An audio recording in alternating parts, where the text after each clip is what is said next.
Hello, welcome to the Believe Africa podcast. We are here in Morocco. This is season 2. And for this episode 5, we have personal branding. We have a very special guest with us, Salah. I'm going to invite him to introduce himself, but I would like to start by saying that Salah has been very, very helpful. His organization is Richmedia. He's the general manager for Richmedia. This is a leading digital agency here in Morocco. And it's really wonderful to have him with us today.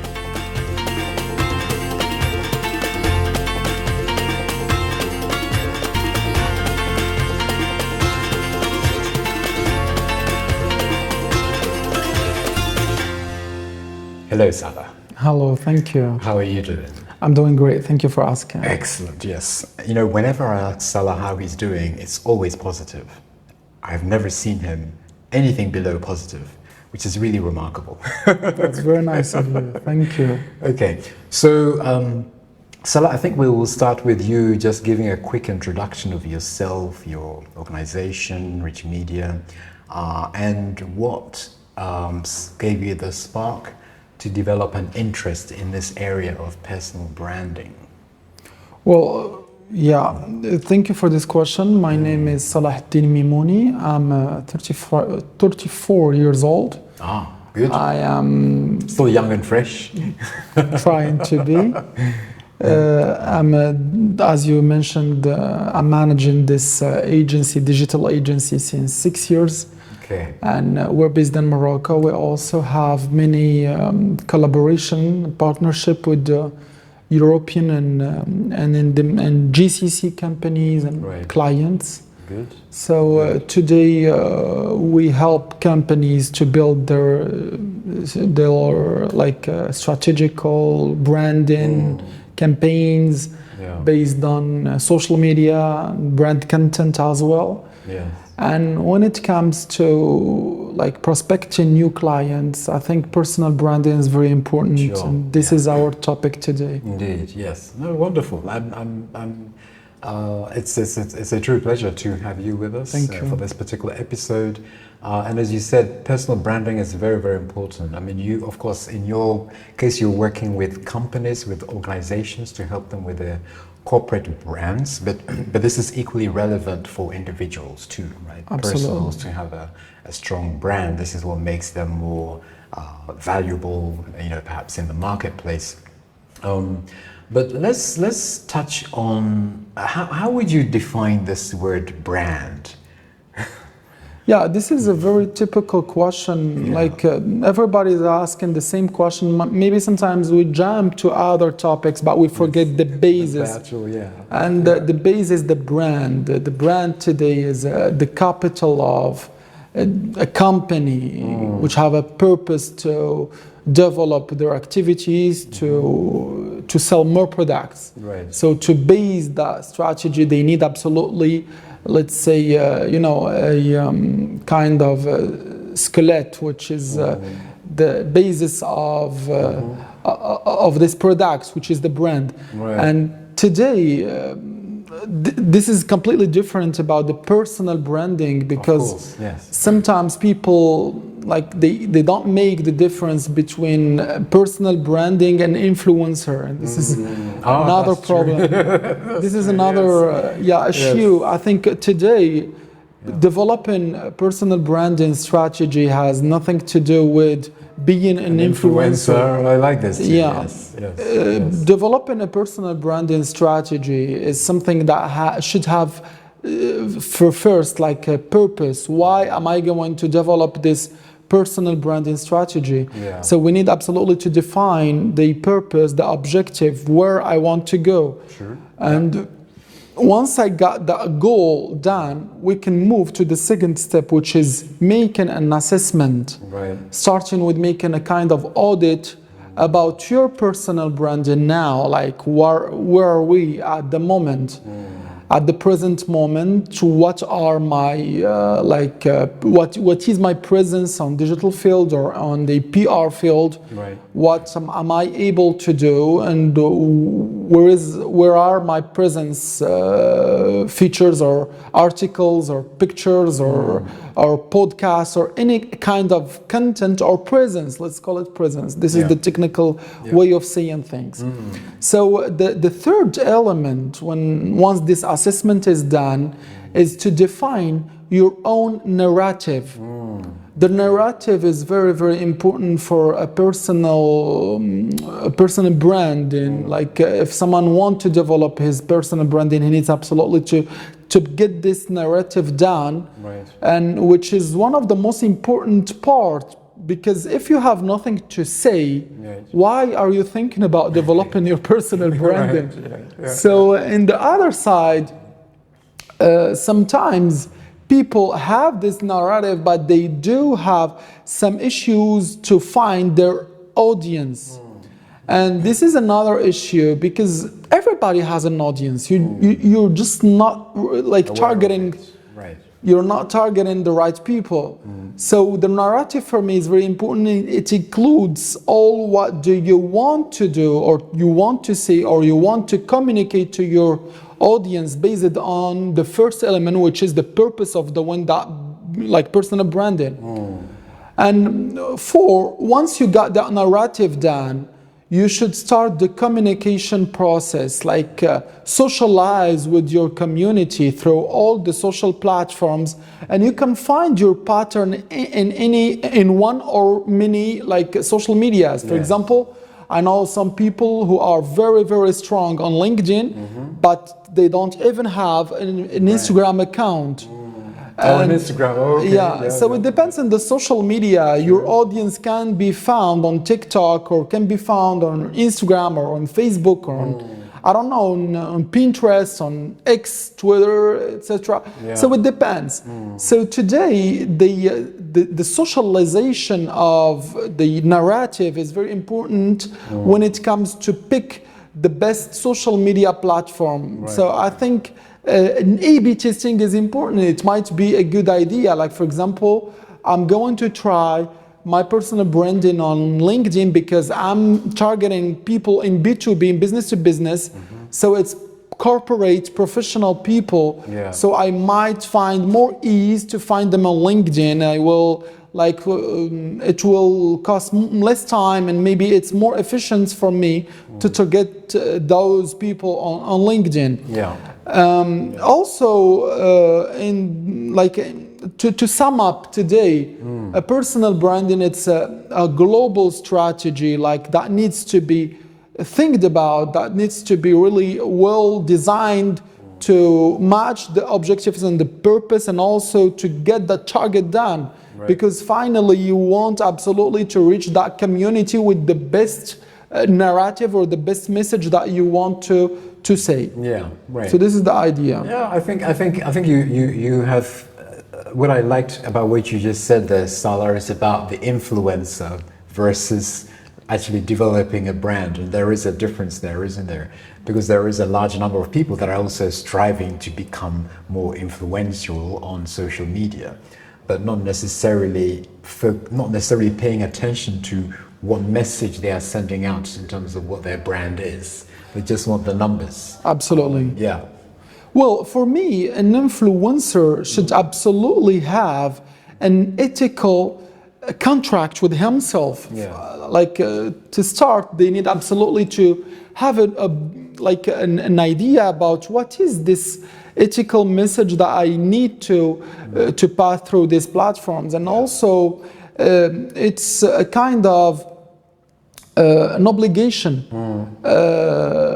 between the community and the influencers, because those people trusted you and they give you they're following your content, so there's kind of trust contract between the community and the influencer. So that's why for me, influencers should absolutely have this idea of having an ethical background, because it's a responsibility, because you don't know who is watching you on the other side. Maybe it's like a children, maybe young people who might be influenced about your content. And today we're seeing that more and more. Like for example, if you ask a young boy of 7, 8 years old, like his answer could be, I want to be an influencer. Earlier, 20 years ago, you can ask him the same question, he will answer maybe a doctor or a pilot or something. But now influencer became like a full job as it is. So indeed, I think there is a responsibility toward the community. Right. And the last point is the idea of having influence marketing and personal branding as a thematic or a theme. It should be something related to a goal or an objective, because it's a full job. Today, statistics shows that an influencer content or people or the customers could be 280% more impacted emotionally when it comes to seeing ads through influencers. And in the same time, it's 87% more memorable when I see a brand, right?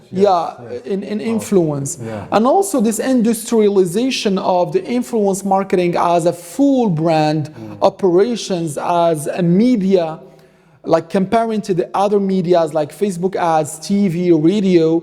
I think today we can say that influence marketing is a full part media.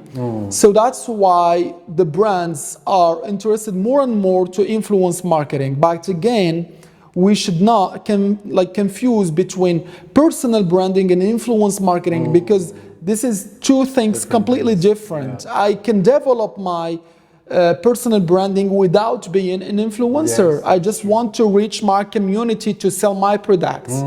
That's true. Yeah. And let's talk about this from a Moroccan perspective, Salah.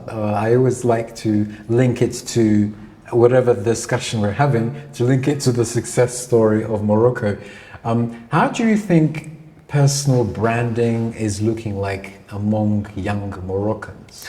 Well, the most important point about that is that through personal branding, and especially Moroccan who went internationally, like globally, they can help Morocco to get what we call a brand nation. Right. And this concept of a brand nation is very important for each country, because now we know some countries through people who came from.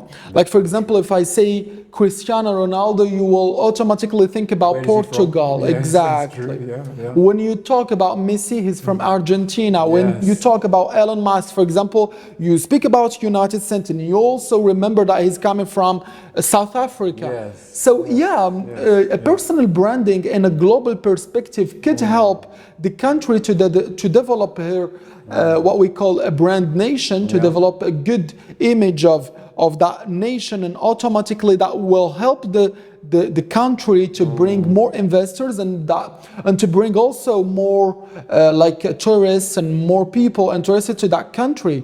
So today in Morocco, I think we have the government understood the importance of social media, and they pay a lot of attention to the brand of Morocco as a country. And today we have a brand. Morocco has a brand called We Morocco, and also Morocco Now, which are two brands that Morocco launched like 2 or 3 years ago. And they started promoting that in many countries, especially in GCC countries and also in European countries, since we're seeking for investors through all these countries. So today, I think, influence marketing or personal branding marketing could help a state to position itself like beyond all the countries, like globally. And of course, we see that Morocco is doing great things in the football space, in sport. Which is, as you say, again, promoting the Moroccan brand internationally. The World Cup is coming to Morocco in 2025, I believe. And the World Cup is in 2030. It's 2030 exactly. And but we have the Africa Cup. Sorry, I think it might be African Cup is 2025 exactly. So Morocco is building a lot of infrastructure, departments and institutions, hotels and roads and everything, just because we are getting ready to that event. But let's say that it's not the only event coming to Morocco, we already like organized the COP22. Okay.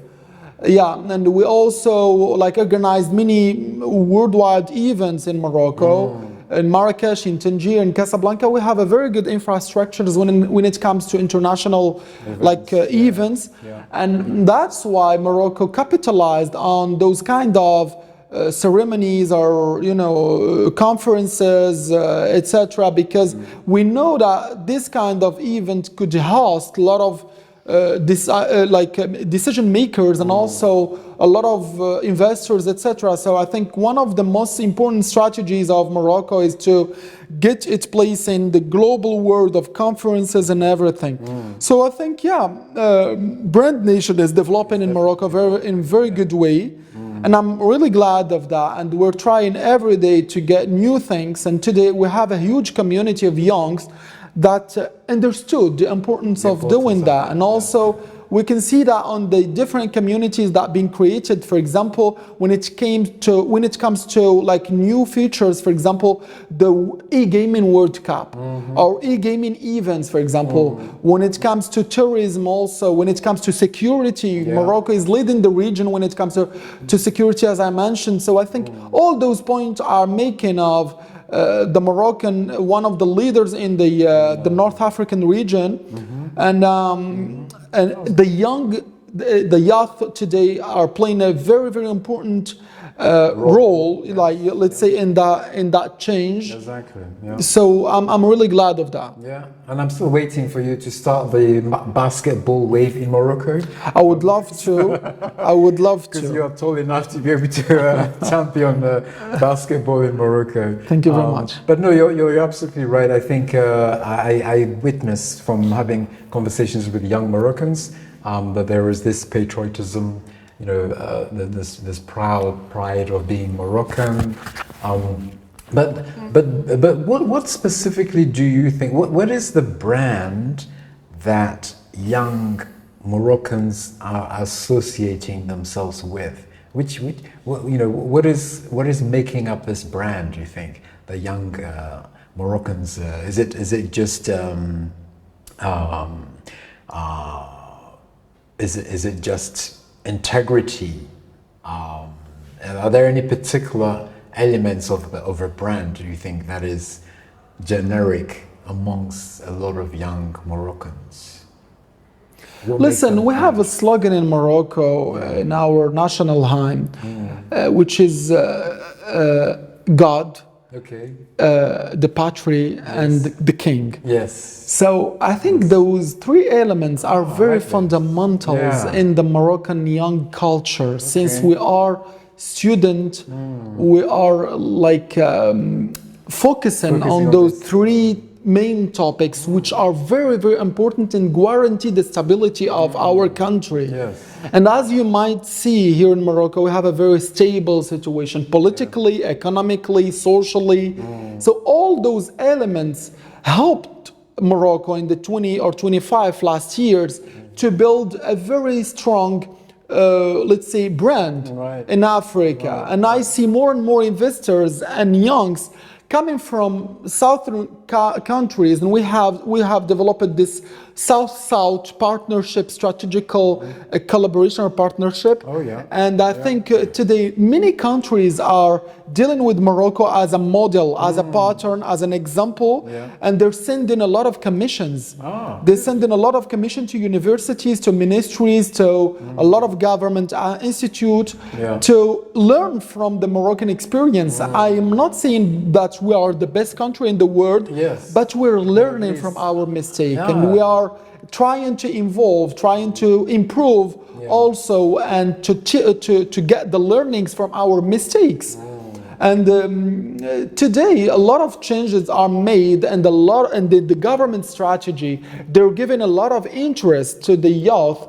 And the king in his last speech, he talked a lot about the youngs and the importance of including the young in the government, in the decision, on the topics, on the conversation, social conversation, etc. And we have a parallel youth government today. We're one of the leading countries in that we have a youth parliament, and also we have a youth government. Really? Oh yeah, we do. And also that's yeah. impressive to hear. Okay. Yeah. I'm not aware of any other African country that has this, by the way. I'm not sure about that, but anyway, we do have also in our ministers. Yeah. We have a very young ministers, and so that's a big difference. Yeah, so the king chose to give him his trust to young people, right. and to change the old situation of always having those old people, old thinking people, etc. So now we have the trust of the leaders,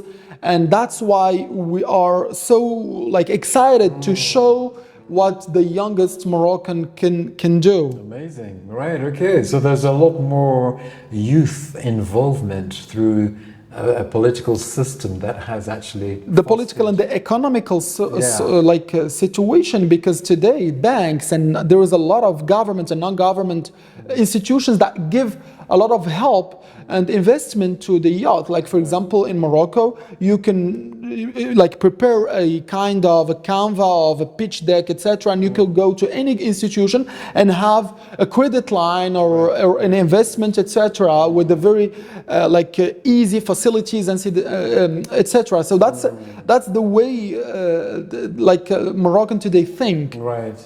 So it's fostering entrepreneurship amongst the young ones. Absolutely. By having a system that makes that possible. Absolutely. So that's really good. So what would you say, Salah, from your experience, what would you say is the African company that has the strongest brand? Have you thought about this? Well, listen, in Africa, we do have many brands that developed like in different fields. Like for example, when it comes to hotels, we have normal hotels, and also I don't want to really express some brands, because like sometimes it's bothering for other, and we do work with some of them. But believe me, there is a lot of brands who really are shining when it comes to startups, when it comes to brands generally.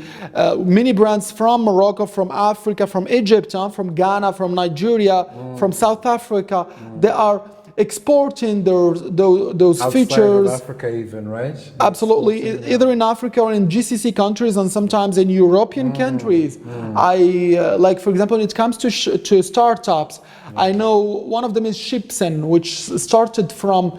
It's a Moroccan company that started from Senegal, Dakar, and they want to Ivory Coast, Abidjan, and then they went to more than 6 or 7 countries in Africa. And now they started exporting those services and features to GCC countries and European countries. So no, we have a very beautiful we need. Case studies. Absolutely, we have a very beautiful case studies that needs absolutely to be like analyzed in a closer way to get the learnings from to generate that to all other countries. And also we have this institution launched by OCP, which is one of the biggest the biggest companies in Morocco, in Africa, and in the world also. And they started an institution of learning in universities to share the content, to share the information in all of Africa for farmers, etc. And they're getting a very good results. So listen, the example, this is not what we need, because we have them. Now we need to share that to the youth to understand that there is a good case studies that we need to analyze in a closer way. And this is why what you are sharing is so important for our young listeners to hear, because they need to hear that there's some wonderful growing African organizations across the continent with stronger brands even. They are going international. And more young Africans need to hear this to give them that confidence. That, you're right. That we are growing as a continent. And I know we talked about corporate branding, and then we also talked about personal branding, and you gave some really good examples there about what personal branding looks like for young Moroccans. And I sense that there's an alignment there on, you mentioned the 3 words, was it God, Patrie, Patria and the king. Okay, right. I like those three. Allah al-Watan al-Malik in our excellent. In our culture, in our language. And every young Moroccan is aware of these three key words. Absolutely. Right? This is the basis, if you want, of the country. Yeah, right. And how is this part of the education system? Is it how is this widely embraced by all young Moroccans, by the way? Where does it like since our childhood we have been like raised on the love of the religion, because we have Islam as religion, the love of the country, the history of the country. We have a very, very rich history. Of course. Like it's one of the oldest kingdom in the world. And also the love of the king, and who made a lot of actions. He changed a lot of things positively. So that's why those three topics are very present in the mind of each young and each person in each Moroccan. Right. So that's it. That's a big learning from our conversation. Very good. Thank you very much. So it's been wonderful, Salah, speaking with you on this topic about personal branding. I hope you, as our listeners, have gained something from this conversation. I think Salah has shared some really awesome nuggets of wisdom. Thank you very much. So we are very, very grateful for that. So stay tuned. Continue to stay with us on social media, our social media platforms, and we will see you at the next episode. Thank you. If you feel inspired by this conversation, please share your thoughts in the comments below and help us spread the nuggets of wisdom by sharing it with people who can also benefit from this content. And please remember to like and subscribe to support our channel. Together we are bringing positive change to our world. Keep dreaming, keep believing, and keep shifting those minds. Looking forward to you joining us at the next episode.